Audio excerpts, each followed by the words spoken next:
নমস্কার বন্ধুরা, SR royal ফুডে আপনাদের সকলকে স্বাগত। আজকে আমি বানাতে চলেছি ভেটকি মাছের একটা রেসিপি আলু কফি দিয়ে। তো এখানে আমি দুটো ভেটকি মাছ নিয়ে নিয়েছি আর নিয়েছি দুটো কফি, ফুলকপি। এবার আমি কফিটা একটু কেটে নেব ছোট ছোট করে, আর আলুটাও কেটে নেব। আর এখানে মাছটাও কেটে ধুয়ে পরিষ্কার করে রেখে দেওয়া হয়ে গেছে। আলু কফিটাও কেটে নেওয়া হয়ে গেছে।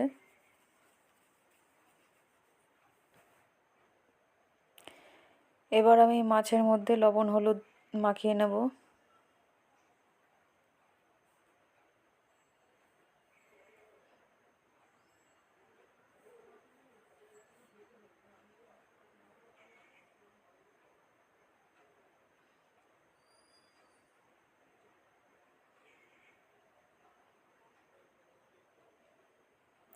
মাছে লবণ হলুদ মেখে নেওয়া হয়ে গেছে। এবার ওভেনটা ধরিয়ে দিচ্ছি, কড়াই বসিয়ে দেব। কড়াইটা ভালো করে গরম হয়ে গেলে এতে দিয়ে দিচ্ছি সর্ষের তেল।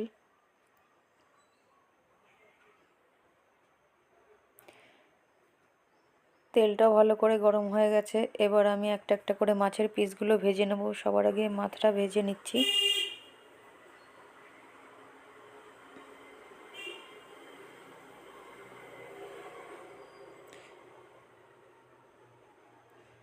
মাছের এক পিঠ ভাজা হয়ে গেলে অপরটা উল্টে দিয়ে অপর পিঠটাও ভালো করে ভেজে নিচ্ছি। এবার তুলে নেব।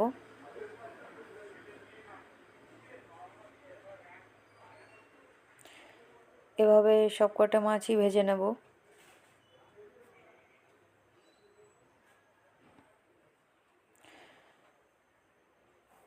এবার কয়েকটা মাছ আবার ভাজার জন্য বসিয়ে ওদিকে আমি মশলাটা করে নেব। মশলার জন্য এখানে নিয়ে নিয়েছি গোটা জিরে, আদা আর কাঁচা লঙ্কা, 5-6টা মতন কাঁচা লঙ্কা নিয়ে নিয়েছি। এটা একটু মিক্সি বলে এবার পেস্ট করে নেব।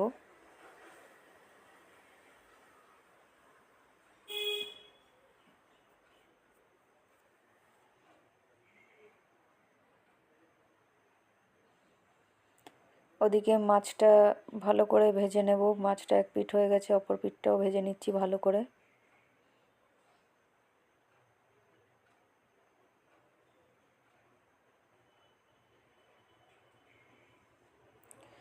দেখুন মশলাটা আমার পেস্ট করে নেওয়া হয়ে গেছে। মাছটাও তুলে নিচ্ছি, ভেজে নেওয়া হয়ে গেছে। ওই তেলের মধ্যেই আরেকটু পরিমাণে তেল দিয়ে দিচ্ছি। এবার কফিটা দিয়ে দিলাম। কফিটা সবার আগে ভেজে তুলে নেব। এভাবে আলুটাও ভেজে নেব। লবণ হলুদ দিয়ে দিচ্ছি। কফিটা ভাজা হয়ে গেলে আলুটাও ভেজে তুলে নেব।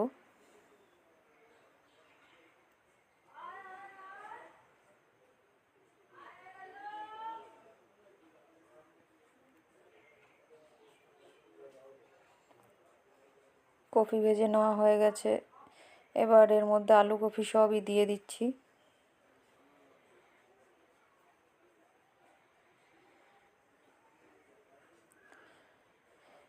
এবার দিয়ে দেব পেস্ট করে রেখে দেওয়া মশলাটা। ওটাও দিয়ে এবার আলু কফির সাথে ভালো করে কষিয়ে নেব।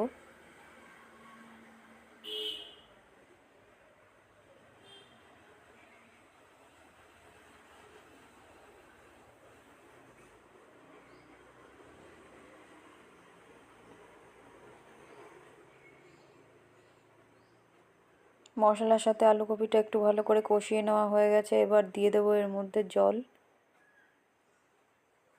হালকা উষ্ণ গরম জল দিয়ে দিচ্ছি। আমি একটু ঝোল ঝোল রাখবো, তাই একটু জলটা সেইভাবেই দিলাম।